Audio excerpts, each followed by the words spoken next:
আসসালামু আলাইকুম। দর্শক শুভেচ্ছা নিন। আপনাদের সবাইকে স্বাগত জানাচ্ছি আমি কনক সারোয়ার আজকের অনুষ্ঠানে। দর্শক জুলাই আ মাসের আজ ২ তারিখ জুলাই বিপ্লবের বর্ষপূর্তির যে মাস, সেই মাসে আমরা জুলাই বিপ্লবের একটি মূল্যায়ন তুলে ধরার চেষ্টা করব বিভিন্ন দিক থেকে। যারা এই আন্দোলনের সঙ্গে যুক্ত ছিলেন, যারা পরবর্তী বিষয়গুলোকে নিবিড়ভাবে পর্যবেক্ষণ করেছেন, তাদেরকে আমরা একে, একে এই অনুষ্ঠানের মাধ্যমে তাদের মতামত, তাদের বিশ্লেষণ আপনাদের সামনে তুলে ধরার চেষ্টা করব। তো দর্শক আজকে শিরোনাম দেখে বুঝতে পারছেন সেনাবাহিনীর অবসরপ্রাপ্ত মেজর মোহাম্মদ জামাল হায়দার যিনি নিজেকে মূলত তার ফেসবুক এবং সোশ্যাল মিডিয়ায় ফ্রিল্যান্স জাতীয়তাবাদী এবং হার্ডকোর বাংলাদেশী হিসেবে পরিচয় দেন। যিনি জুলাই বিপ্লবের সাথে যিনি ওতপ্রোতভাবে যুক্ত ছিলেন। আম আম আম মেজর মোহাম্মদ জামাল হায়দার, আপনাকে স্বাগত জানাচ্ছি আজকের অনুষ্ঠানে। অনেক ধন্যবাদ ভাইয়া। আর দর্শকদেরকেও আসসালামু আলাইকুম। জুলাই বিপ্লবে আমাদের সেনাবাহিনীর ভূমিকা অবিস্মরণীয়। সেনাবাহিনীর অন্তত আমি বলব যে অগাস্টের ৩ তারিখ থেকে মানে ৩ তারিখে যদি আমরা একটা টাইমলাইন সেট করি, ৩ তারিখ থেকে তাদের মধ্যে একটি অর্ডার ডিসঅবে করার একটি মানে কি বলবো মানসিক অবস্থান তৈরি হয় যে না আমরা আর গুলি করব না। গুলি তো আগে করেছে। মানে ৩ তারিখের আগ পর্যন্ত বা ৫ তারিখ সকালেও কেউ গুলি করেছে। কিন্তু মেজরিটি নিজেদেরকে গুটিয়ে নিয়েছে আসলে ৩ তারিখ থেকে, ৩রা অগাস্ট ২০২৪ থেকে। তো সেনাবাহিনীতে আপনার আ জুলাই বিপ্লবে সেনাবাহিনীর যে ভূমিকা, সেই ভূমিকা আপনি কিভাবে দেখেন? পাশাপাশি যেহেতু আর্মি চিফ ছিলেন জেনারেল ওয়াকার, ওয়াকারের ভূমিকা এবং সেনাবাহিনীর ভূমিকা মিলায় জুলাই বিপ্লবটাকে আপনি যদি একটু আপনার মতো করে একটু বলেন, আমরা একটু শুনতে চাই। ওকে, ধন্যবাদ। জুলাই বিপ্লব আমি যেভাবে দেখি একটা ছোট আন্দোলন থেকে ধাবিত হওয়া একটা গণ আন্দোলন। আমরা আগে যখন খেয়াল করতাম যে মানে এই ফ্যাসিস্ট বা এই জগদ্দল পাথর বাংলাদেশের বুক থেকে কখন যাবে? তখন সবার মনেই আসতো যে এটা একটা টোটাল আপরাইজ হইতে হবে, টোটাল। আচ্ছা, তাহলে যেভাবে আত্মাহুতি দেয়া শুরু হয়েছিল, যেই পয়েন্টটাতে মানুষ আত্মাহুতি দিল, আ সেটা সবাইকে আসলে নাড়িয়ে দিয়েছে বলেই আমি মনে হয়। সেটা আসলে সেনানিবাসের ভিতরে উর্দি পড়া যারা তাদেরকেও আসলে ছুঁয়ে গিয়েছিল ব্যাপকভাবে। তো সেখান থেকেই অর্ডার ডিসঅর্ব এর ব্যাপারটা আসলে সেভাবে ঘটেছে কিনা জানি না।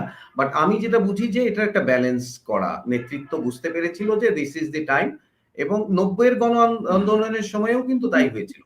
এবং ঠিক যখন মাঠের যে যারা থাকেন তাদের মনোভঙ্গিটা যখন বোঝা হয়ে যায়, তখন আসলে কমান্ড জায়গাটা এমন একটা পয়েন্টে চলে আসে বা বয়েলিং পয়েন্টে এসে যায় যে তখন সিদ্ধান্তটা নিতেই হয়। আ হয়তো ফ্যাসিস্ট চাচ্ছিল যে আরো একটু কিছু প্লে করতে। বাট খুবই প্রুডেন্টলি আমি বলব যে সময়টা বেছে নিয়েছেন যে ৩ তারিখ। এটা হচ্ছে ক্যান্টনমেন্টের ভিতরের ঘটনা। এবং ক্যান্টনমেন্টের বাইরে যদি বলি, আমরা সংগঠিত হচ্ছিলাম ঠিক আমার মনে আছে যে ১৭ তারিখে ১ম মিরপুর ডিওএইচএস এ কর্নেল হক, আম আপনারা সবাই চেনেন। উনার বাসাতেই, উনার কলেই আমরা সবাই গিয়েছিলাম। সেখানে ৭-৮ জন ১০ জন আমরা ছিলাম এবং আস্তে, আস্তে আমরা মাঠে চলে আসি এবং সিদ্ধান্ত নেই যে এভাবে তো হবে না। আমাদেরকে ওদের সাথে থাকতে হবে। ১ম এ আমরা যেটা ছিল যে আমরা তাদের তাদের দাবির প্রতি আমরা সমর্থন, সহমর্মিতা এবং একটা সময় আসে যে আমরা তাদের সাথেই মার্চ করে যাই। আমরা আসলে মানে অবসরপ্রাপ্ত অফিসাররা আপনারা একজোট হলেন, ঐক্যবদ্ধ জি, হলেন। জি। জি। জি, অবসরপ্রাপ্ত অফিসাররা একজোট হলে এবং সবাই কম বেশি আমি দেখেছি যে সার্বভৌমত্ব, জাতীয়তাবোধ সম্পন্ন। আসলে আমি একটু পিছনে যাবো যে ১৭ বছর কিভাবে কেটেছিল আমাদের বা ১৫-১৬ বছর কিভাবে কেটেছিল। ওই সময়টাতে আসলে আমাদের যে টোটাল নিয়ন্ত্রণ, মনের নিয়ন্ত্রণ এবং ট্রিপল যদি বলি যে জিনিসটা, যে এক ধরনের বিকলাঙ্গতা, মানসিক বিকলাঙ্গতা ভর করেছিল পুরা এই কমিউনিটিতে। এবং আমরা ইভেন বিডিআর এর যে ২৫ তারিখ ফেব্রুয়ারি আসলেও আমরা উচ্চারণ করতে চাইতাম না। WhatsApp গ্রুপে আমরা আলোচনা করতাম না। এই ধরনের পর্যায়ে আমরা ছিলাম সত্যিকার অর্থে। এবং এই আলোচনা করলে বেশিরভাগ সময় কোর্স গ্রুপে, ইন্টিমেট গ্রুপগুলোতে বলত যে, "প্লিজ এই রাজনৈতিক আলোচনাটা না করলে ভালো হয়।" আসলে এটা তো রাজনৈতিক আলোচনা না। এটা দেশের আলোচনা এবং সেটা তো সার্বভৌমত্বের কল এবং সেটা তো ফৌজিই আলোচনা করবে। কে আলোচনা করবে? কিন্তু এটা কিন্তু ডিক্লাইন। আমি ছাড়া হয়তো ওই ১৫ জন আমরা যারা ১০-১৫ জন হাতে গোনা মানুষ ছিলাম যারা ফেসবুকে লেখার মানে তাও ক্লোজ গ্রুপে লেখার সাহস করতাম। তার মানে কতটা কন্ট্রোল করা হয়ে গিয়েছিল অলরেডি। সো সেই প্রেক্ষাপটে আমি ছাড়া বাকি সবাই তাদের বন্ধু মানে কোর্সমেটকে আমরা বলি সোলমেট। সোলমেটদের গ্রুপ থেকেও আউট। মানে তাদেরকেও তারা সহ্য করতে পারে না, উপস্থিতিও সহ্য করে না। তো তাহলে বুঝতে হবে যে ব্যাপারটা কি? তারা তো কোনো দাগী আসামি না, কোনো ধরনের আমি বলব যে ফৌজদারি বা রাষ্ট্রদ্রোহী কোনো কাজের সাথে না।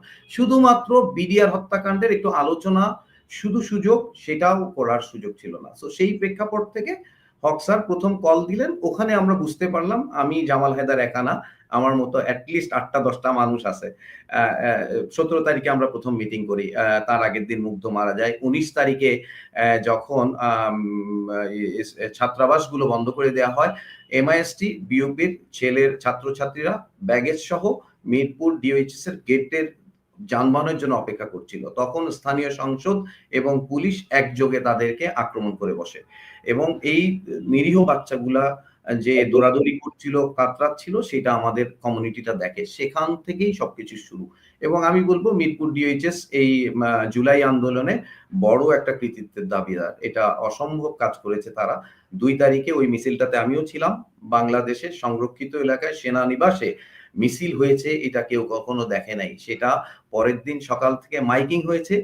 ৩ তারিখে সেই মিছিলটা ২ গুণ না ২.৫ গুণ বা ৩ গুণ হয়েছে। আমি ভিডিও আছে। ৬ মিনিট ধরে মিছিলটা গিয়েছে। ভর্তি মানুষের মিছিল এবং সেই মিছিলটা একেবারে অন্যরকম। সেটা বাংলাদেশে যা মিছিল দেখেন সেই মিছিল না।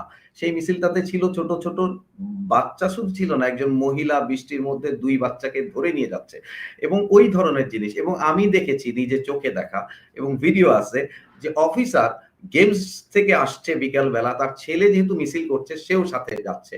আমি জিজ্ঞেস করলাম, "কি ব্যাপার? তুমি যাচ্ছ কেন? তুমি কিভাবে এখানে আসলা?" বলে, "স্যার ওকে একা ছাড়ার চেয়ে আমি সাথে থাকা ভালো না?"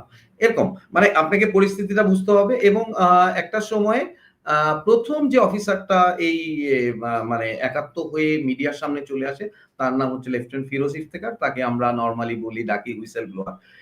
সে হাইকোর্টের ওখানে মার্চ ফর জাস্টিস এ গিয়েছিল। আমারও যাওয়ার কথা ছিল। আমি যাই নাই। তো ও গিয়েছিল ১ম। তো আমি দেখলাম যে এটা এত অ্যাট্রাক্ট করেছে এবং ছাত্ররা এত প্রেস করেছে, পরে আমরা কিন্তু ৩ তারিখে গেলাম। হাসান নাসির স্যারের নেতৃত্বে হক স্যার ছিলেন। তারপরে হাসিন স্যার ছিলেন। ঐদিন আমরা ২০ জন গিয়েছি। এবং আমাদের এক ধরনের নেশার মতোই হয়ে গেল। মানে আসলে কি প্রাপ্তি বা সরকার পরিবর্তন হবে সেই ধরনের আমাদের মনে হচ্ছিল যে খুবই অন্যায় করছে সরকার। এবং আপনি দেখবেন যে আমার বক্তব্য ছিল যে আমি ১ম দিন থেকেই বলেছি যে না, সার্বভৌমত্বের কলটাই হচ্ছে মেইন কল এবং এই পুরো আ বিপ্লবটাকে বা আপনি অভ্যুত্থানটাকে আপনি অনেকভাবে চিত্রায়িত করতে পারবেন।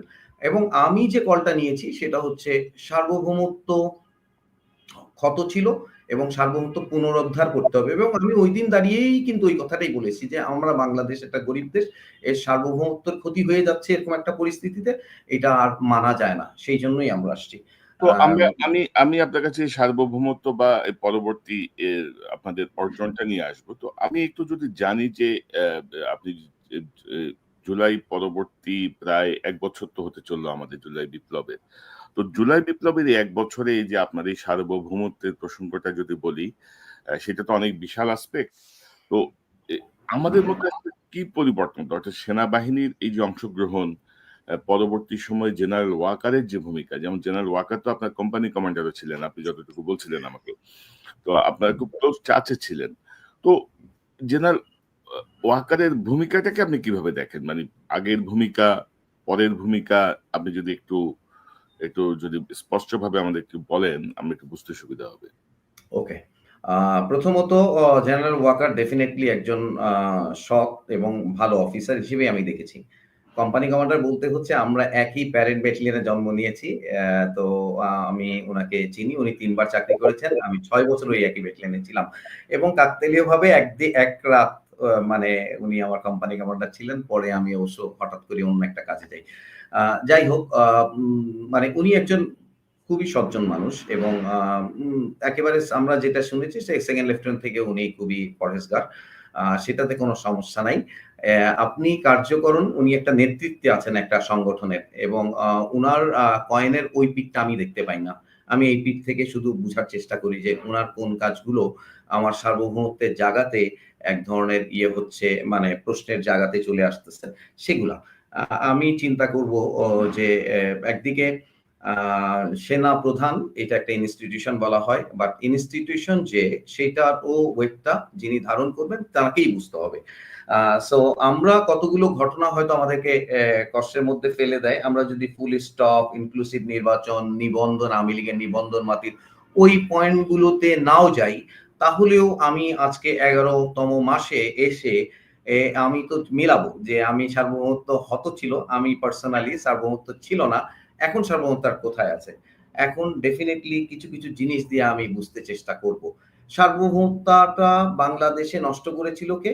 একজন ফ্যাসিস্ট, এবং তিনি একদম সেবাদাসী হিসেবে বাংলাদেশের প্রধানমন্ত্রী বা বাংলাদেশের হর্তাকর্তা হিসেবে ছিলেন না। তিনি আরেকটা দেশের সেবাদাসী হিসেবে এখানে ছিলেন, এবং তিনি খুবই কৌশলে বাংলাদেশের ৬টা বড় অপরাধ করেছিলেন। সেই ৬টা বড় অপরাধের মধ্যে যদি আমি বলি, গণতন্ত্র হত্যা, ভোটাধিকার হরণ, রাষ্ট্রযন্ত্র নষ্ট করা, তারপরে লুটপাট করা, গুম খুন করা, ইসলামিস্টদেরকে এক ধরনের চাপে রাখা বা ধ্বংস করা, আর হচ্ছে সার্বভৌমত্ব। এখন আমরা সবাই মাঠে নেমেছিলাম, এবং সবচেয়ে ক্ষতিকর কাজটা হয়েছিল সার্বভৌমত্ব নষ্ট হয়েছিল। আমার একটা গরিব মানে আমি বলবো যে একটা মানে ২০ কোটি মানুষের দেশ, তার সার্বভৌমত্বটা নষ্ট হয়েছিল। এখন এই সার্বভৌমত্বটা রক্ষা কে করেন? রক্ষা করেন হচ্ছে আমাদের সামরিক বাহিনী। এই তো কাজ।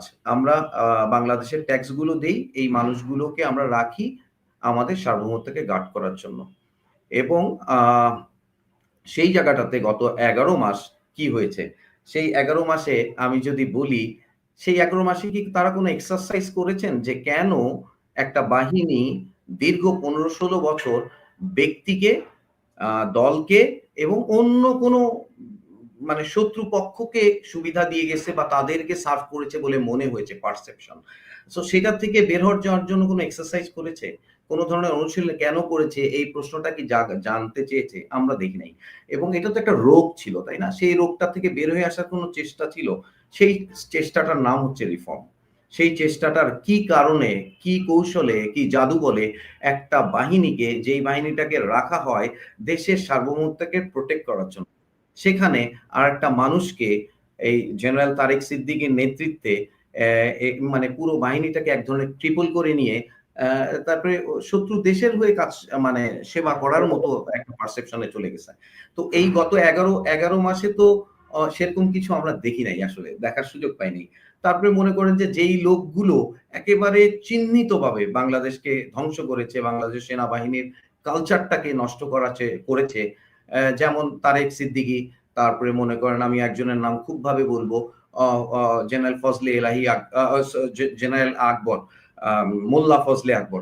এই ভদ্রলোক এখনো বনানী ডিওএইচএস এর প্রেসিডেন্ট। এটা একটা কলঙ্ক, এটা একটা লজ্জা। এই ভদ্রলোক ৭ দিন, তার চাকরি শেষ হওয়ার ৭ দিন আগে ডিজিএফআই তে যান, এবং তারপরেই কিন্তু বিডিআর কিলিংটা হয়। বলা হয়ে থাকে তিনি সিঙ্গাপুরে গিয়ে জয়ের সাথে মিটিং করেছিলেন এই পুরো প্যাকেজটা করার জন্য। এবং তারটা তো খুবই, আমরা যা চাকরি, আমি তো চাকরি করি নাই, আমি শুনেছি, এন্ড দেন যারা চাকরি করেছে তারা এটা খুবই ভালো জানেন। হাসিনুর রহমান উনি পরিষ্কারভাবে বলেছেন যে উনার মাধ্যমেই উনাকে অফার দেওয়া হয়েছে যে ইয়ের জন্য কাজ করার জন্য, মানে শত্রু দেশের জন্য কাজ করার জন্য। সো এই অভিযোগগুলো আসছে, এগুলো কি অ্যাড্রেস করা হয়েছে? আচ্ছা, তারপরে মনে করেন যেগুলো একেবারে মার্কা মারা লোক, যারা এখানে হয়তো আমাদের কমিউনিটিটা ওইভাবে রাইজ আপ করে না, ভয়েস করে না, তাদের ডিগনিটিটা ওইভাবেই চিন্তা করে যে আমি একটু ভদ্রভাবে থাকি। কিন্তু সত্যিকার অর্থে যারা চাকরি করেছেন তারা কিন্তু জানে, ১০ জন না ১৫ জন, ২০ জন, ১০০ জনের লোকের নাম জানে, তারা একেবারে ফ্যাসিস্টের গুম খুনের সিস্টেমের সাথে জড়িত, টাকা পয়সা চুরি না। সো তাদেরকে তো বের করার কোনো কাজ আমরা দেখি নাই। তারা মানে সেই জিনিসটা হয় নাই। বরং এখন যেটা আসলো, যে এখন যিনি ২০০৯ থেকে প্রুভেন বাংলাদেশী পক্ষের লোক, সার্বভৌমত্বের পক্ষের একজন জোরদার সৈনিক, তাকে পিএনজি করা হয়েছে। কোনো দোষ তো বলেন নাই। না বললে পারে তো মানুষ ইজিলি ভুল বোঝার জায়গা আছে।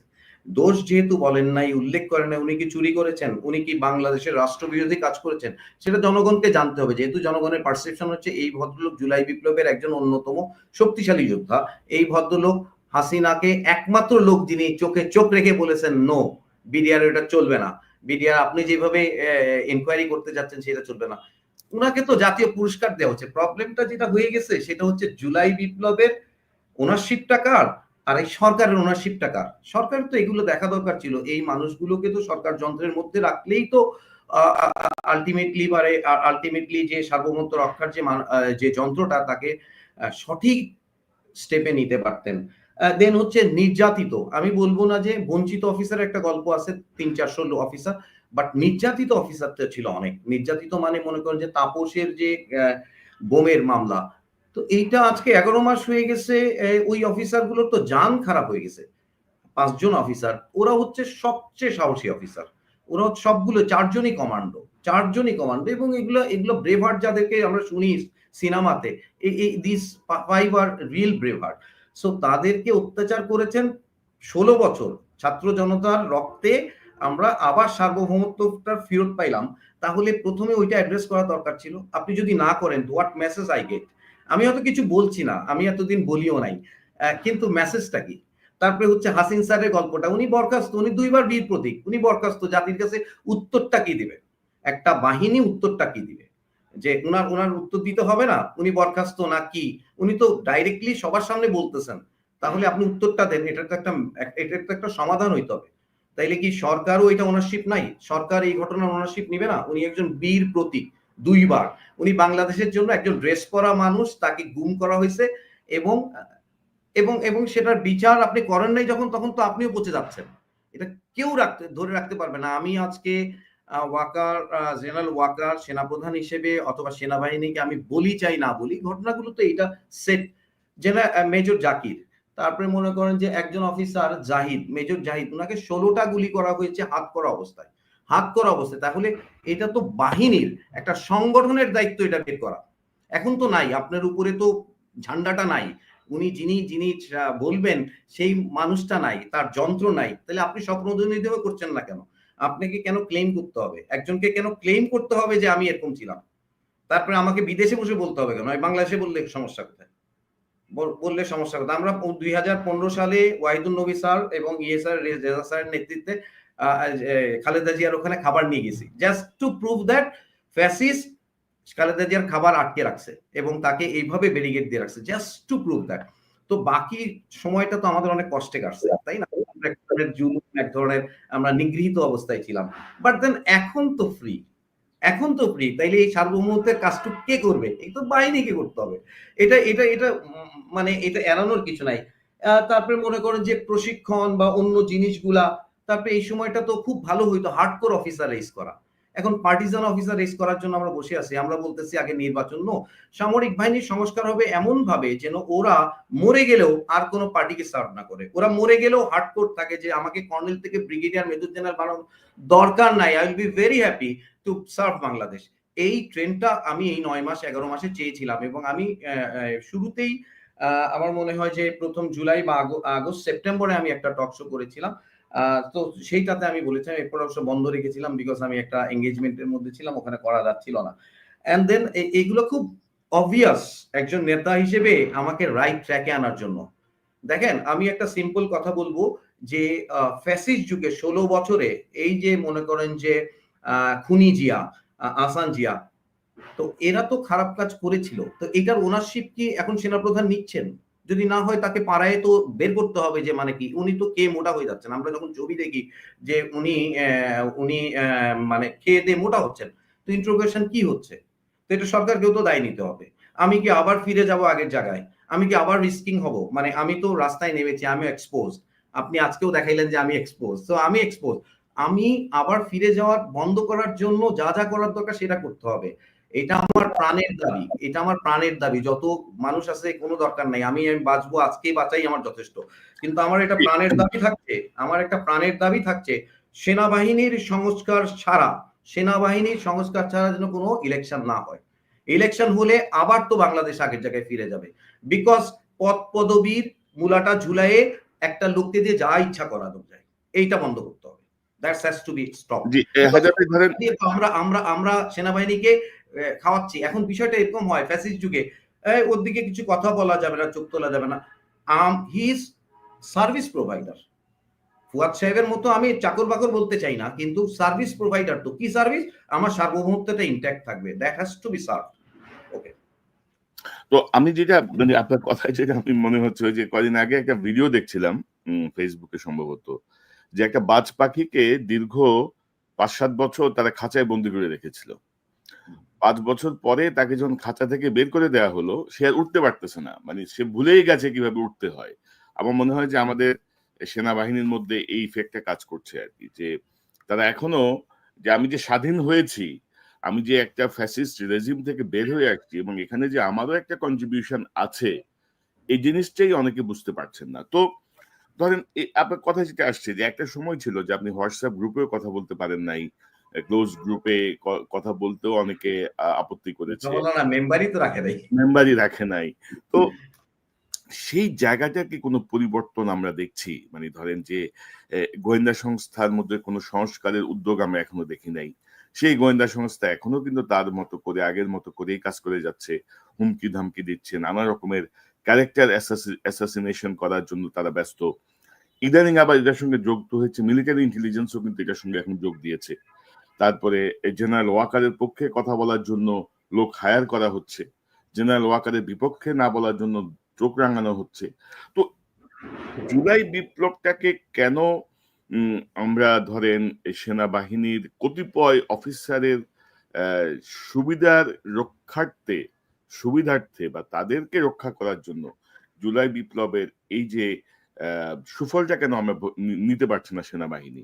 বা ধরেন এই যে পরবর্তী সময়ে জেনারেল ওয়াকার যে কারণেই হোক তো নেতৃত্বে ছিলেন, যেভাবেই হোক ওনার নেতৃত্বেই হাসিনা বিতাড়িত হয়েছে, এটা আমাদেরকে বলতে হবে, ইতিহাস তাই বলবে। তো উনি কেন ওনার সেই ক্রেডিটটাকে মানে ধ্বংস করে দিচ্ছেন আরকি। ইনক্লুসিভ ইলেকশনের কথা বলে, full stop, but, no if but, তারপরে হচ্ছে তিনি দেশের সার্বভৌমত্ব বিপন্ন হবে, এত তারিখের মধ্যে নির্বাচন হইতে হবে। এই যে বিষয়গুলো আরকি, এবং আমরা দেখলাম যে গুম খুনের সঙ্গে যুক্ত যাদেরকে অভিযুক্ত করা হয়েছে, ইতিমধ্যে আমাদের কাছে যে খবর সবাই কিন্তু দেশের বাইরে চলে গেছে। তারপরে কর্নেল মুজিব, জেনারেল মুজিব, তিনি নাকি নজরদারির মধ্যে ছিলেন। সেখান থেকে তিনি ভ্যানিশ হয়ে গেছেন। তো এগুলা নিয়ে ভিতরেও কেউ কথা বলছে না।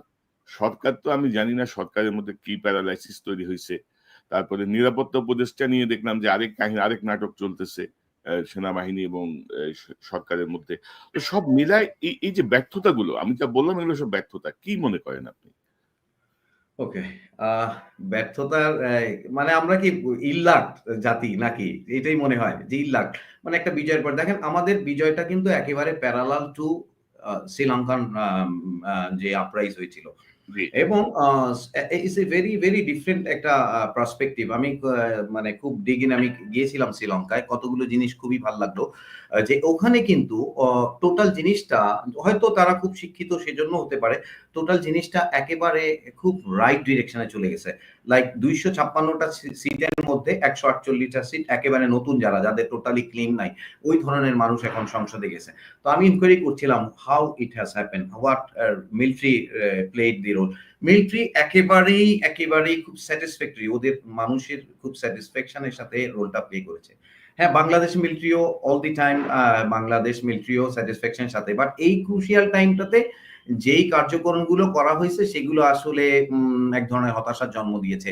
এবং এটা অনেক ক্লিয়ার হয়ে গেছে যে সরকার এবং military may not be in the synchronisation, এটা বোঝা গেছে। সো এইটার ফলেই আমি একটা ডায়লগ সবসময় বলছি, যেটা প্রথম দিন থেকেই বলি, যে আমাদের বিপ্লবের ঢেউটা জাহাঙ্গীর গেটে যদি এসে থেমে না যেত, তাহলে রক্তস্নাত এই আন্দোলনের সুফল বাংলাদেশের সবাই পেত।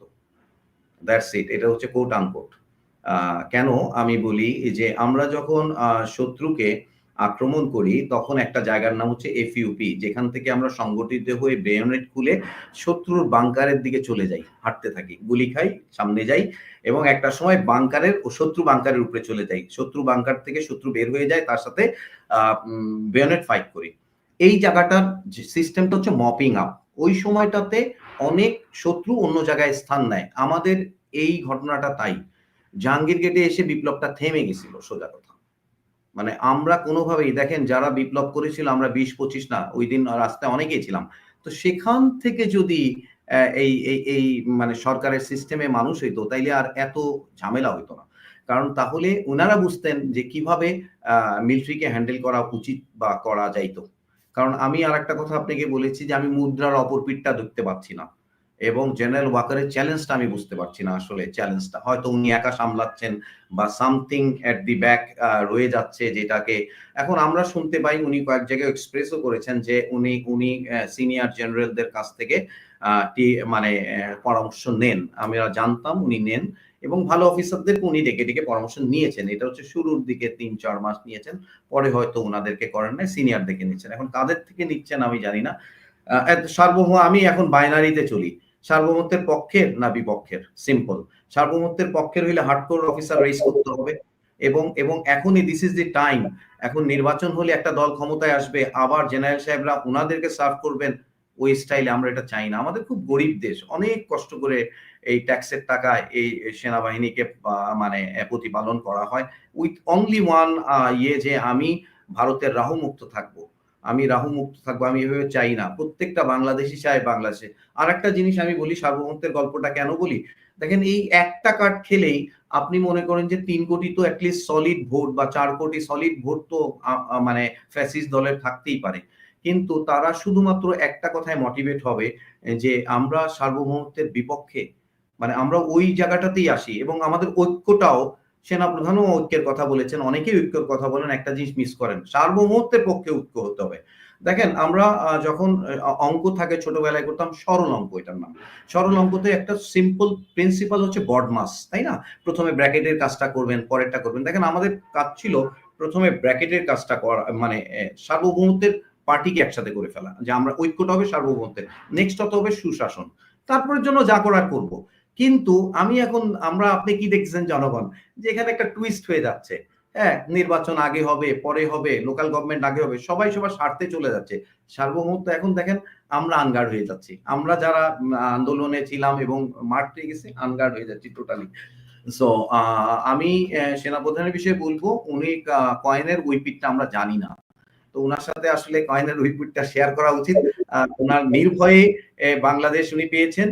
উনি সেইভাবেই অত্যন্ত শক্তিশালীভাবে বাংলাদেশের এটাকে নেতৃত্ব দিলে আমার মনে হয় সবাই তুষ্ট থাকা উচিত। Because ji, major Haider ji. Major Haider ধরেন আমি জেনারেল ওয়াকার সাহেবকে কিন্তু বেশ কয়েক দফা উনার অনেক ঘনিষ্ঠ সূত্রে আমার সাথে একটু কথা বলার আমন্ত্রণ জানিয়েছিলাম জি। ইন্টারভিউটা।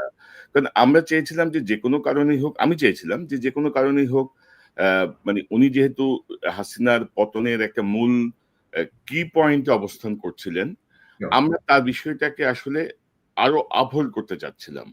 এবং আমরা বলতে চাচ্ছিলাম যে আপনার আশেপাশে যারা আপনাকে কুমন্ত্রণা দিচ্ছে, যারা আপনাকে ইনক্লুসিভ ইলেকশন এর কথা বলছে, যারা পুনরায় আওয়ামী লীগকে ফিরিয়ে আনার কথা বলছে, সেই জায়গাগুলো থেকে আপনি আপনার জায়গাটা রাখেন। কারণ আপনি কি মনে করেন যে ওয়াকার সাহেব যদি ইনক্লুসিভ ইলেকশন এর নামে আওয়ামী লীগকে পুনর্বাসন করে, ওয়াকার সাহেবের গলা থেকে ফাঁসির রশি ছড়বে?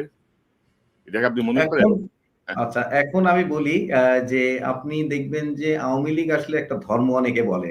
হুম, হ্যাঁ? ওরা সার্বভৌমত্ব বিরোধী শক্তি। আপনি এখানে যে আছে, টরন্টোতে যে আছে, ক্যালগেরিতে যে আছে, সে একটা জিনিসে বিশ্বাসী। খুব পরিষ্কারভাবে বিশ্বাসী সেটা হচ্ছে সেনা প্রধানই দায়ী উনাদের হুম, পতনের জন্য। এটা কিন্তু উনি খুব রাইট। স্পেসিফিকলি বলে। তাহলে আমি জানি না আসলে ওদের বিশ্বাস উনি পারতেন ঠেকাইতে। উনি করেন নাই। মানে আল্টিমেটলি উনাকে কিন্তু অভিযোগ উনারা করতেছেন। বাট আমরা মনে করি যে এখন মানে উনার কাছে টোটাল বল। উনি চাইলেই এ এই এই এই এই এই এই এটাকে সংগঠিত করতেই পারেন এবং যারা একেবারে জড়িত তাদেরকে এরকম না যে কেউ অভিযোগ দিলে উনাকে ধরতে হবে। উনি তো বাহিনীর মধ্যেই ছিলেন এবং উনি জানেন যে মানে কে কোথায় কি ইনভলভ তাদেরকে অবশ্যই চোখের দেখায় তো পানিশ সিস্টেমটা আনতে হবে। কিছু তো করার নাই। এটা তো না করলে আসলে আত্মবিশ্বাসটা আসবে না আমাদের। তো আমাদের ধরেন যে হাসিনার যে গুম খুনের যে সংস্কৃতি, সেই গুম খুনের জায়গায় আমরা দেখছি যে র‍্যাব, পুলিশ, ডিজিএফআই, তারপরে আপনার ধরেন সিটি টিভি, এটাই। হুম, সিটির কাউন্টার ইন্টেলিজেন্স ব্যুরো যেটা ডিজিএফআই হুম, এগুলো সব ইনভলভড এবং ঘুরে ফিরে সকল কিছুর কি পয়েন্টে কিন্তু আপনি কিছু সেনা কর্মকর্তাকে পাবেন। এবং সেই নাম্বারটা ধরেন খুব বেশিও না কিন্তু। ধরেন না, ১০ হ্যাঁ। থেকে ১৫ জন। হুম। ১০ থেকে ১৫ জন যাদেরকে আপনার ধরেন বছরের পর বছর ঢাকায় রাখা হয়েছে, প্রমোশন দিয়ে রাখা হয়েছে, ক্ষমতায়িত করা হয়েছে। তো এই গুম খুনের বিচারে বাধাটা কোথায়? মানে ধরেন আপনার সেনাবাহিনীর মতো একটা গৌরবোজ্জ্বল যে সেনাবাহিনী আমাদের, সেই সেনাবাহিনীর ভূমিকাকে যারা ম্লান করলো, এই 15-20 জন ধরেন, তাদের বিচারের বাধাটা কোথায়? কেন এই গত 11 মাসে প্রায় 1 বছরে এই জায়গাতে আমরা দেখছি যে কিছু অংশ আমাদের মানে বিডিআর এর অফিসারদেরকে যখন হত্যা করা হয়েছে তখন কিন্তু তারা এই এই মানে ব্রাদার ইন আর্মস এর এই ফিলিংসটা তারা ফিল করে নাই। এখন এই খুনিদেরকে বাঁচানোর জন্য, হাসিনার সহযোগী দুর্বৃত্তদের বাঁচানোর জন্য তারা কিন্তু এখন একই ইউনিফর্মের বাহিনী, আমরা ব্রাদার ইন আর্মস, আমরা সেই, এই জায়গাটা আপনি কিভাবে বিশ্লেষণ করবেন বা আপনার পর্যবেক্ষণ কি? এটা একটা উইজডমের ব্যাপার। উইজডমের ব্যাপার, ওই যে বললাম যে এত মানুষ আত্মাহুতি দিল, এটা তো একটা সুযোগ, তাই না? আর দেখেন, আমি একটা ফিলোসফিতে বিশ্বাস করতাম, বাংলাদেশের যত ক্ষতি হোক, যত রকমের, বেনিফিশিয়ারি হচ্ছে একজন, বন্ধু প্রতিম রাষ্ট্র, তিনি হচ্ছে বেনিফিশিয়ারি, যাই হোক, যেভাবেই হোক। তাহলে এই যে একটা অভাবনীয় একটা আপরাইজ হলো এবং সেটাতে আমরা টোটালি সার্বভৌম হয়ে গেলাম, এখন আসলে ডিরেকশনটা সঠিক হওয়া উচিত ছিল। কি কারণে, কি ফাঁকিতে পড়ে আমরা নড়তে পারছি না, কেন কাইন্ড অফ প্যারালাইসিস মুডে আছি। দেখেন, মূর্তিগুলা সরাতে সময় লাগছে, নাম চেঞ্জ করতে সময় লাগছে। কখন হয়েছে? বদনামটা আসছে না? ৩২ নম্বর ভাঙার পরে আপনি টুকটুক করে নামটা চেঞ্জ করলেন। কেন আগে করা যেত না? কার দায় ছিল? এই জন্য মানুষ কিন্তু একটা ট্যাগও দিচ্ছে যে আপা আসবেই, জেনারেলদের কারণে হচ্ছে না, আপা আসবেই। তারা বিশ্বাস করে বসে আছে হয়তো আপার। ওই যে আওয়ামী লীগেরা বিশ্বাস করে বসে আছে যে এই আর্মি পারতো তাদেরকে মানে বাঁচাইতে, আর্মির কারণেই তাদের পতন হইছে। সেইম ইনারা এটা এটা এটা একটা ধাঁধার মধ্যে পড়ে গেছে মনে হয়। তো এটাই আমার সিম্পল মানে ইয়ে, যে এটা উইজডম ছাড়া আর কিছু না। দেখেন, ডিজিএফআই তো আগুনের কাজটাও করছে। ইন এ স্পেসিফিক ওই অফিসারটার নামও সবাই জানে। উনাকে ডাকে ওই নামে, আগুন অমুক। ঠিক আছে? এটা তো জানে সবাই। তাইলে যে লোকটা ওই কাজ করেছে তার বস, সে হয়তো চলে গেছে। বাট তার সমসাময়িক যারা ওই অকাজগুলো করতো তারা কিন্তু প্যাক্ট। কারণ তাদের বাঁচতে হবে। তাদের বাঁচতে হবে। তো তারাই হয়তো কোনোভাবে মেকানিজম করছে এবং তাদের আবার ইন্ডিয়ার সাথে বাংলাদেশি জেনারেল মেসেজ চালাচালি করেছে। এটা ধরা পড়ছেন। তো তাকে তো সাথে সাথেই ধরা দরকার ছিল। তা আপনি ধরেন নাই, ছেড়ে দিছেন, শুধু পোস্টিং করে দিছেন। সেটাতে কি বাকিরা কনভিন্সড হবে? এটা তো হওয়ার সুযোগ নাই। আপনি আমাকে কতক্ষণ আটকে রাখবেন? আপনি আমাকে কতক্ষণ দমটা বন্ধ করে রাখবেন? আছেই তো একটা দম। গেলে তো আমরা তো ওইভাবে, আমরা তো জিয়া যখন অনেক পরাক্রমশালী ১,০০,০০০ সৈনিকের বিরুদ্ধে রিভল্ট করলো, তাইলে আমি তো ওই স্পিরিটটা পেয়ে গেছি সামহাউ। সো ওই স্পিরিটটা তো আমি নিবো। আর এখন দেখেন কি করেছে, আপনাকে বললে হয়তো অবাক হবেন, একটা জিনিস মিস করে গেছি। বাংলাদেশের ইন্ডিয়া চায় তার মুক্তিযুদ্ধের ব্র্যান্ডিং হবে শুধু সাইনিং সেরিমনিটা রেস কোর্সের। শুধু সেইটাই করানো হয়েছে। আমি আপনাকে উদাহরণ দিব, ৫০ বছর যেদিন পূর্তি হয়, নভেম্বর এবং ডিসেম্বর ২ টা মাস। ২ টা মাস এবং জাহাঙ্গীর গেট থেকে সিগন্যাল গেট পর্যন্ত এখানে ২০০ বড়, বড় ফেস্টুন লাগানো ছিল, ব্যানার ফেস্টুন লাগানো ছিল এবং ওখানে ২০ টা এই একই ছবি দেয়া ছিল। বিকজ তারা ওইভাবেই বিশ্বাস করাইতে চাচ্ছে। আর আমি ফৌজ নিজে সেটাই বিশ্বাস করতে চাচ্ছি। অথচ আমার গৌরবের জায়গাটা কত স্পেশাল। আমি বিদ্রোহ করে জনগণের হয়ে যুদ্ধ করছি। এটা এই পৃথিবীর খুব রেয়ার একটা, মানে আমি বলবো যে বিজয়, রেয়ার একটা মনে গর্বের জায়গা যে আমরা বাংলাদেশ জন্মের আগে এই বাহিনীটার জন্ম হয়েছে। তো এই প্রাইডটা, অথচ সেই সেনাপ্রধান প্রথমে সেনাপ্রধান দায়িত্ব পাওয়ার পরে মিডিয়ার সামনে এসে বলতেছেন আমি সেনাবাহিনীর গর্বের জায়গাটা দেখাবো। আর করছেন কি? ইন্ডিয়ান ডিসক্রিপশনের জিনিসগুলো তিনি ডিসপ্লে করছে। পুরা জাহাঙ্গীর গেট থেকে ২০০ ফেস্টুনের মধ্যে একজন সিঙ্গেল বাংলাদেশি যোদ্ধার ছবি তিনি দেন নাই। তারা কখনোই জেনারেল ওসমানীকে মুক্তিযুদ্ধের সর্বনিরাধক হিসেবে প্রতিষ্ঠা পাইতে দেন নাই। তো এই হচ্ছে গল্প। এই আমরা যারা সচেতন তারা বুঝতেছি, বাট বাকিদের জন্য তো মনে করেন যে ওরা চিন্তা করে কি, ওনাদের এসিয়ারটা মনে হয় ওখান থেকে লেখা হয়, ওনাদেরকে প্লিজ করতে চায়। তো এইটা হচ্ছে মাইন্ডসেট থেকে বের হয়ে আসা, উইজডম থাকাই হচ্ছে মেইন কাজ। সেটাই করে নাই এবং ১১ মাসে এখানেই আমাদের হতাশার জায়গা আমার ব্যক্তিগতভাবে। না, এবং আমি যদি আরেকটা বিষয় যোগ করি, ধরেন গত ১৫ বছরে ধরেন আমি তো দীর্ঘদিন ধরে সেনাবাহিনীর বিভিন্ন ইস্যু নিয়ে কাজ করি। তো মানে জাতীয় ইস্যুগুলো নিয়ে কাজ করি সেনাবাহিনীর সাথে রিলেটেড। ধরেন গত ১৫ বছরে আমাদের সেনাবাহিনীকে দুর্বল করা হয়েছে, বিমান বাহিনীকে দুর্বল করা হয়েছে, নৌবাহিনীকে দুর্বল করা হয়েছে। আমাদের নতুন কোনো যুদ্ধ জাহাজ মানে এয়ারক্রাফট আ ঢুকে নাই। আমাদের সেনাবাহিনীর আধুনিকায়নের নামে আমরা ভারতের উপর ক্রমশ নির্ভরশীল হয়ে পড়েছি। তো গত এই প্রায় ১ বছরে আমি কিন্তু সেনাপ্রধান বলেন বা অন্য কোনো আ আ কি বলবো দায়িত্বশীল জায়গা থেকে সেনাবাহিনী রিলেটেড কেউ কিন্তু বলে নাই যে আমার সেনাবাহিনীর জন্য অ্যা এই পরিমাণ নতুন অস্ত্র লাগবে। এই অস্ত্রগুলো এখন ওয়ার্ল্ড ডমিনেট করছে। এইগুলো কিছু আমাদের লাগবে। আমাদের এই যুদ্ধজাহাজগুলো লাগবে। আমাদের যে যুদ্ধজাহাজ আছে সেগুলো অকার্যকর, অকেজো হয়ে পড়ে আছে। এগুলো মেরামত করতে হবে। এই জাতীয় কোনো কিন্তু বিষয় আসে নাই। একটু না হয়ে আমরা দেখছি যে সেনাবাহিনীর রাজনীতির মধ্যে হস্তক্ষেপের যে প্রবণতা অতীতে ছিল সেভাবেই যাচ্ছে। তো এই জায়গাটা যদি আপনি অ্যাডজাস্ট করেন এবং পাশাপাশি আমরা আসলে কি করণীয় এখন? ধরেন কি সংস্কার চান আপনি সেনাবাহিনীর? গোয়েন্দা সংস্থার সংস্কার, প্রমোশনের সংস্কার, রিক্রুটমেন্টের সংস্কার, মানে কি করা যেতে পারে আরকি?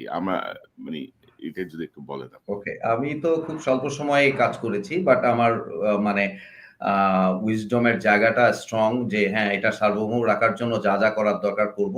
করতেই হবে। এখানে আপনি যেহেতু মানে বলেছেন যে কি কিনেছে না কিনেছে, এগুলো একটা গোপনীয়র বিষয়। হয়তো আমরা সেভাবে নাও জানতে পারি। বাট যেটা আমি ফোরসি করতে পারি যে ইন্টারিম গভর্নমেন্ট তারা হয়তো এখানে মানে প্রিন্সিপাল বা বড় ধরনের এক্সপেন্ডিচার এই রিলেটেড হয়তো প্ল্যান করবে না। রাজনৈতিক গভর্নমেন্টের কাছে যাবে। বা যেটা হইতে পারত সেটা আমি আগেও বললাম যে, যে রোগের কারণে একটা বাহিনী, রাষ্ট্রীয় বাহিনী ব্যক্তিকে এবং আম ওই দলকে সার্ভ করবে এই জায়গাটা থেকে সরে আসার অনেক শক্তি ছিল। যিনি অপরাধের সাথে যুক্তও ছিলেন, তারও মনে এইটাই থাকা উচিত বা আছে সে হয়তো কিছুটা বাঁচতে চায়। কিন্তু তার মনেও কি এটা আসা স্বাভাবিক না? যে সংস্কারটা হবে ১ম এ হচ্ছে মাইন্ডসেট এর। হ্যাঁ, আমি সার্বভৌম রাষ্ট্র। ১৫ বছর যেভাবে ছিলাম ওই ধরনের সেনাবাহিনী আমরা হব না। আমরা আমাদের সিদ্ধান্তগুলো সুন্দর করেই মানে নিব। আমাদের হার্ডকোর অফিসার রেইজ করব এবং আমি যুদ্ধ ওরিয়েন্টেড হব। মানে আপনি জিনিসপত্র কেনাকিনির তো একটা গল্প বা বিষয় থাকবে সেটা হয়তো রাজনৈতিক গভর্নমেন্ট হয়তো ইন্টারিম গভর্নমেন্ট চিন্তা করেছে যে ঠিক আছে। এখন শুধুমাত্র নিত্য নৈমিত্তিক কাজগুলো করি। বাট গত ইয়েতে যে কাজটা হইছে ভন্ডামির জায়গাটা সেটা হচ্ছে আমরা যেটুকু জানি বা শুনেছি সেটা হচ্ছে মনে করেন ইতালি থেকে একটা জাহাজ ৬০ কোটি টাকা দিয়ে কিনছেন, রং-টং করে ৬০০ কোটি টাকার বেচাকিনি। এই গল্পটা ভালো হইছে। এই গল্পটা কিন্তু সুন্দর হইছে। এখন অ্যামুনিশন কেনা, প্র্যাকটিস করা এই জিনিসগুলা কতটুকু হইছে, এইটা হয়তো ওই যে যারা বিজ্ঞজন হাসান নাসির স্যারদের মতো, হাসিন স্যারদের মতো মানুষরা যদি সিস্টেমে থাকতেন, তাহলে কিন্তু উনারা চেক অ্যান্ড ব্যালেন্সটা করতে পারতেন। এখন কি হইছে? সেনাবাহিনী অ্যাজ ইফ আমি আগেও বলতাম সামন্ত এবং উপনিবেশিক। সামন্ত সেনাবাহিনীর কালচারটা হয় ভেরি ডিফারেন্ট। সেখানে সেনাপতিদেরকে আমরা বাই করতে পারলেই কাজ হয়ে যায়। আর উপনিবেশিক সেনাবাহিনীটা হচ্ছে আমাদেরকে আ যা করলে আপনি খুশি হবেন, উপনিবেশ খুশি থাকবে সেভাবে। তো এই যে কালচার, এই সিস্টেমটা থেকে আমাকে বের হইতে হবে এবং অবশ্যই এটার কোনো সলিউশনই নাই। আমাদেরকে হার্ডকোর বাংলাদেশী অফিসার রেইজ করতে হবে। যিনি কর্নেল থাকবেন, জেনারেল হইতেও চাবেন না, কম্প্রোমাইজ করে। That is the thing. এইটা সিম্পল। বাকি সব তো ওরাই করবে। ওরাই করবে। এটা কোনো কঠিন না। আমি অফিসারের কাজ সৈনিককে ট্রেন করা। গত ১৫ বছরে যেভাবে সেনাবাহিনীকে একটি ব্যবসায়িক প্রতিষ্ঠানে রূপান্তরের চেষ্টা চলেছে, মানে ব্যবসায়িক নানা আয়োজন করে, ব্যবসায়িক নানা কাজ দিয়ে, টেন্ডার দিয়ে, অ্যা নানা রকমের আরাম-আয়েশের ব্যবস্থা করে সেটি খুব টাফ এবং সেটার জন্য আসলে খুব স্ট্রং লিডারশিপ সেনাবাহিনীর ভেতর থেকে আসতে হবে। কারণ ধরেন যেটা হয় আরকি, ধরেন এটা আমার পর্যবেক্ষণ। ধরেন আমি যদি কিছু বলি বা বাইরে থেকে যদি এখন ডক্টর ইউনূসও যদি কিছু বলেন, বলবে যে এই দেখো একজন সিভিলিয়ান সেনাবাহিনীর ব্যাপারে নাক গলাচ্ছে। তো সিভিলিয়ান এবং মিলিটারি ২ টা ভাগ কিন্তু আছে স্পষ্ট। তো মিলিটারির ভেতর থেকে সেই নেতৃত্ব প্রয়োজন যে না আমার ৩০ লাখ টাকা গাড়ির জন্য দরকার নাই রে ভাই। আমি রিকুইজিশন দিয়ে আমার গাড়ি নিবো। আমার এই আরাম-আয়েশের দরকার নাই। আমার এই ব্যবসার দরকার নাই। আমার এই কন্ট্রাক্টের দরকার নাই। আমি আমার ট্রেনিং, আমি আমার প্রতিরক্ষা নিয়ে কাজ করি। এবং আমার মনে হয় যে ডক্টর ইউনূস মাঝখানে বলছিলেন যে আমাদেরকে যুদ্ধের জন্য প্রস্তুত থাকতে হবে। সর্বোচ্চ প্রস্তুতি নিতে হবে। আমার হয়তো ভেতরে কাজ চলছে কিন্তু আমরা কোনো আভাস পাই না। কিন্তু আভাসও তো পাওয়া যায়। তো আমরা ২ টো গুরুত্বপূর্ণ প্রশ্ন করতে চাই আপনার কাছে। ১ নাম্বার হচ্ছে যে গত ১২ মাসের যে বিশ্লেষণ বা ১১ মাস ১২ মাসের যে বিশ্লেষণ সে বিশ্লেষণে অনেকেই বলছেন যে এই যে নির্বাচনটা হবে, সেই নির্বাচনে জেনারেল ওয়াকারকে সেনাপ্রধান বা শাহাবুদ্দিন চুপ্পুকে প্রেসিডেন্ট রেখে আহ, জনগণের যে বিপ্লবের যেই ধারণা, যে রাষ্ট্র সংস্কারের যেই ধারণা থেকে জনগণ মানে ছাত্র জনতা যে রক্ত দিল বুকের, সেটি সফল হবে না, বা একটি নির্বাচন কেন্দ্রিক আবহে আপনি এই দুজনকে দেখতে চান কিনা, বা আপনি কি মনে করেন? আমি জানি না প্রশ্নটি একটু আপনার জন্য একটু বেশি হয়ে গেল কিনা। টাফ না। একটু আমি তো আমার পারসেপশনটা বলব, তাই না? আমি তো কাউকে চাপাইও দেব না আর কিছু না। আমি কিভাবে দেখি। এখন জি, চুপ্পু তো টেস্টেড জিনিস। হ্যাঁ, টেস্টেড। এখন উনি মাননীয় রাষ্ট্রপতি, তাই না? মহামান্য রাষ্ট্রপতি। হ্যাঁ, হ্যাঁ, আমাদের সাংবিধানিকভাবে। এখন সংবিধানটাই তো হইলে তো তাহলে ফ্যাসিস্টেও তো হাসিনাই প্রধানমন্ত্রী। হুম, সংবিধানটাই যদি থাকে তাহলে তো উনিই প্রধানমন্ত্রী। তো আমি যেটা মনে করি যে আ ও মানে উনি সঠিক মানুষ না। উনাকে তো মানে অনেক কষ্টি পাথর দিয়ে জাজ করে উনাকে ওই জায়গায় যিনি নিয়োগ করেছেন তিনি এনেছেন। তো যিনি নিয়োগ করেছেন তাকেই আমরা বার করে দিছি। আর উনি কিভাবে থাকেন? ওইটা থাকার তো কোনো সুযোগ নাই। আর সেনাপ্রধান একেবারে ডিফারেন্ট জিনিস। উনি যদি আমাদের বিপ্লবের সাথে মানে এই জুলাই জাগরণের সাথে পক্ষে থাকেন, তাহলে সেটা কনসিডার করার জায়গা। কিন্তু সেটা তো প্রমাণ দিতে হবে। সেটা সেইভাবে আমি শেষ করব। বাট চুপ্পুর বিষয়ে আসলে কোনো সুযোগ নাই।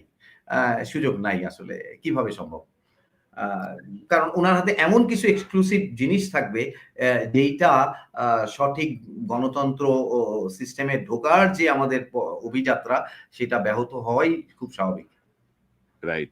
এবং আরেকটি বিষয় আপনি বলছিলেন যে ধরেন গত ১১ মাসে আমরা দেখছি যে মানুষের চরিত্র বদল হচ্ছে। যেমন আপনি রাওয়াল প্রেসিডেন্ট কর্নেল হকের কথা বলছিলেন। আপনারা ঐক্যবদ্ধ হয়েছিলেন তার বাসায়, মানে সবাই মিলে হাসিনার বিরুদ্ধে। তো এখন কর্নেল হকের নেতৃত্বে দেখা যাচ্ছে যে ব্রিগেডিয়ার হাসান নাসির পিএনজি হচ্ছেন। এখন তার ভূমিকা হচ্ছে ধরেন অনেকটা তোষণের ভূমিকায়, যেটা উনার আগেও ছিল। উনি কিন্তু খুব ফ্লাকচুয়েট করেন। একবার তোষণ করেন, আবার বের হয়ে আসেন, আবার তোষণে ঢোকেন। অর্থাৎ নতুন রাজা আসলেই উনার মানে ক্যারেক্টারের কিছু পরিবর্তন ঘটে। একটু কিছু বলবেন যে দাওয়া, ধরেন অবসরপ্রাপ্ত অফিসার, আপনারা যার নেতৃত্বে একটি শেল্টারে থাকার কথা, মানে যিনি আপনাদের পক্ষে বার্গেনিং এজেন্ট, যিনি আপনাদের পক্ষে ভূমিকা রাখার কথা, তার যদি এই অবস্থা হয়, আ কি দাঁড়াবে? আপনার এখানে ভালোবাসা আছে দেখছি কর্নেল হকের প্রতি। আচ্ছা, থ্যাংক ইউ। আসলে উনি একটা লিড রোল। আমি বলব যে জুলাই আন্দোলনে আমাদের অবসরপ্রাপ্তদের ইভেন ৩ তারিখেও হাসান নাসির স্যারও যেই বেদিতে ছিলেন, উনিও সেই বেদিতেই ছিলেন। আমরা একসাথেই ছিলাম। ওই ইয়েতে বা শহীদ মিনারের বেদিতে। ৩:৩০ ২:৩০ থেকে নিয়ে একটা লম্বা সময় আমরা ছিলাম। আ এবং যমুনা টিভিতে অবশ্য হাসান নাসির স্যারের বক্তব্যটা আসছে। স্যার জি, আবার অনেক কথা বলতেছিলেন, যার কারণে ওইটা মিস করে গেছেন। স্যারকে আমরা খুবই স্ট্রংলি উনাকে সাপোর্ট করেছি। হ্যাঁ, আমরা সাপোর্ট করেছি। বাট সামহাউ উনার বাকি মানুষদের পারসেপশন হয়তো মিট করছেন না। তো সফট কর্নার না আমি একটু বিব্রত হই। বিকজ আমি খুবই স্ট্রংলি উনার ক্যাম্পেইনটা করেছিলাম। ডিজিটালটা আমি করেছিলাম। এবং আমরা তখন বলতাম যে হার্ডকোর বাংলাদেশী। তো হার্ডকোর ডেফিনিটলি উনার যে ভয়েস আমরা দেখতে পাই সেখানে হার্ডকোর বাংলাদেশী। বাকিটা মানুষের পারসেপশন এর সাথে সামহাউ মিট করছে না। সেটা আমি বুঝতে পারি। তো এতটুকুই বলা যায় আসলে। হুম। এবং হুম। আমরা যদি আপনার কাছে, আপনি একটা গুরুত্বপূর্ণ বক্তব্য আপনি এসেছে আপনার কথায়। আপনি বলতে চাচ্ছিলেন যে জাহাঙ্গীর গেটে এসে যদি বিপ্লব থেমে না যেত, তাহলে হয়তো আমরা এই সুফল আরো বেশি পেতাম বা এই মুহূর্তে পেতাম। জি। তো ধরেন নতুন যারা বিপ্লবী ছাত্র জনতা বা বিশেষ করে যারা নেতৃত্বে আছেন, তাদেরকে নিয়ে এখন অনেক ধরনের অভিযোগ আসছে। নানা রকমের ভুল তারা করছে, নানা রকমের বিভ্রান্তির মধ্যে দিয়ে তারা যাচ্ছেন। এগুলো সব ঠিক আছে। তো এখন আমাদের আসলে করণীয় কি? মানে সেনাবাহিনীর চোখ রাঙানো তো আমরা বহু বছর দেখলাম না? ১৫-১৬ বছর। আমি বলব 111 এর পর থেকে সেনাবাহিনীর যে ক্ষতিটা হয়েছে আরকি। ক্রমাগত সেনাবাহিনীকে যেভাবে বিপর্যয়ের দিকে নিতে একদম এখন শেষ সীমানায় দাঁড়িয়ে আছে। সেখান থেকে ফিরে আসার জন্য কি করণীয়? আ গোয়েন্দা সংস্থাগুলোর সংস্কার খুব জরুরি, বা গোয়েন্দা সংস্থার কাজের অ্যা বিষয়গুলো নির্ধারণ খুব জরুরি। তো সব মিলিয়ে এই মুহূর্তে আসলে করণীয় কি? আমরা তো আসলে এত ছাত্র জনতার যে বুকের রক্ত, এটাকে আমরা ব্যর্থ হইতে দিব না। প্রয়োজনে আমরা আবারও মাঠে নামবো। প্রয়োজনে আমরা আবারও কিন্তু সংঘবদ্ধ হব। তো সেই জায়গাটায় আপনার সর্বশেষ পরামর্শ, পর্যবেক্ষণ যদি একটু দেন। ওকে। আমরা তো একটা যেভাবে জুটে গিয়েছিলাম এই আন্দোলনের সাথে, সেটা তো ধাবমান একটা আন্দোলন। তখন কিন্তু আকাঙ্ক্ষা শুধু ছিল যে এই ফ্যাসিস্টের পতন। আমরা ৩ তারিখে যখন আমি শাহবাগে পৌঁছাই, হাঁটতে, হাঁটতে ফিরে আসি শহীদ মিনার থেকে, তখন আমরা শুনতে পাই যে ৯ দফা ১ দফা হয়ে গেছে। তো আমাদের তো প্রত্যাশা পূরণ হয়ে গেছে যেদিন উনি পালিয়ে গেছেন। আমরা আ গণভবনে পৌঁছে গেছি। সেদিনই কিন্তু প্রত্যাশা পূরণ হইছে। কিন্তু তাতে কি আমাদের জীবন চলবে? আমাদের তো জীবন চলবে না। আমরা একটা একটা আমি বলব যে ট্রেন্ড আওয়ামী লীগ একটা কালচারের মানুষদেরকে উল্টা দিকে রেখে দিছি। তাদের কাছে কি আছে? টাকা আছে। প্রচুর টাকা আছে। অনেক, অনেক অস্ত্রও আছে। আমি যদি বুঝতে পারি। ক্ষমতাটা এখনো কিন্তু আছে। আচ্ছা, এইটা পুরো একটা ডায়নামিক্স এ নিয়ে আসতে হবে। আমার প্রবলেমটা কোথায়? এটা এক্সারসাইজ হওয়া উচিত। আমি এটা নিয়েই কাজ করি। এই স্ট্র্যাটেজি ম্যানেজমেন্টটাই করি। তো ১ম জিনিসটা হচ্ছে এই ডায়নামিক্স টাতে কোথায়, কোথায় কার্টেল হতে পারে। এখন বিএনপির একটা ইন্টারেস্ট পার্ট আছে। এনসিপির একটা আকাঙ্ক্ষার পার্ট আছে। Same as Jamaat and all.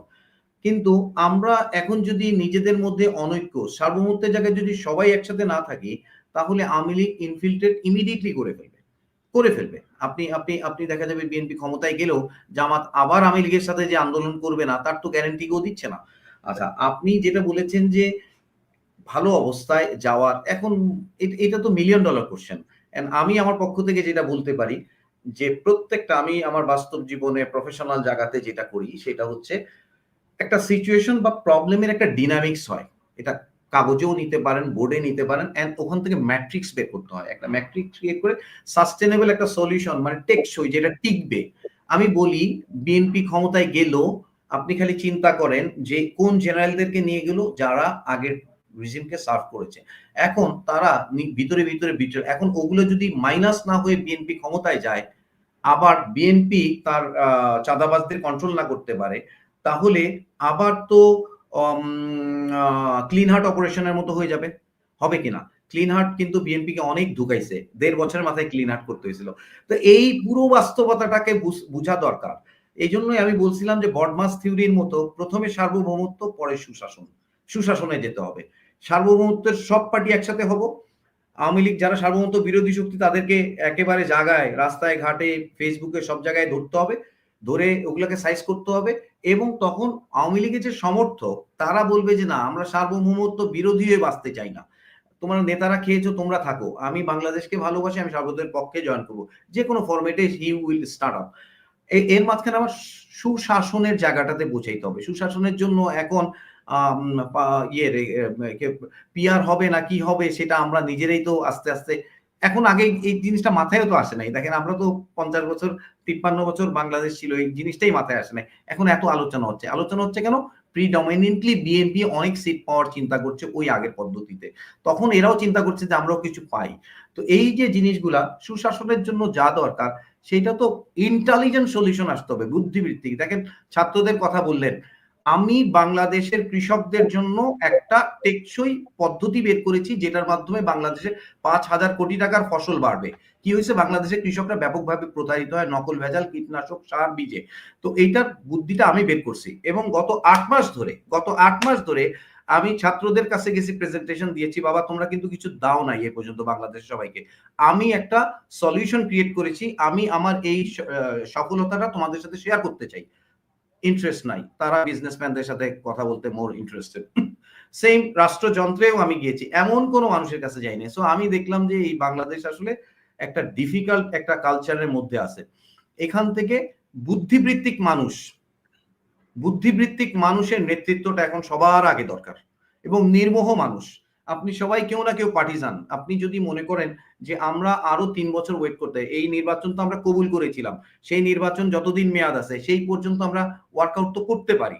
করলে তো বাংলাদেশের ভালো হইলে আমরা করতে চাই বা করা উচিত বলে আমি মনে করি এবং বুদ্ধিবৃত্তিক মানুষকে নিবে যারা উপদেষ্টা হয়েছেন তারা কি এই বিপ্লবকে ওন করে? তারা কি কেউ বিপ্লবকে ওন করে? তাদের কি কোনো কন্ট্রিবিউশন আছে? তাদের কি কোনো প্রবলেম হবে? মানে বিপ্লবটা যদি উল্টায় যায় তাহলে তাদের তো কোনো প্রবলেম হবে না। প্রবলেম হবে কাদের? যারা আমরা রাস্তায় ছিলাম, যারা এক্সপোজ তাদের তো ক্ষতি হবে। তাহলে ওইভাবে আমাদের সলিউশন এটা একটা বড় কথা। সব জাতির সামনেই বলা উচিত। যে এই তো সব প্রবলেমগুলো, মানুষ হচ্ছে বুদ্ধিমান প্রাণী এবং বুদ্ধিভিত্তিক মানুষগুলোকে এই কাজের দায়িত্ব দিতে হবে। আমি তো এটা নিতেই পারি না।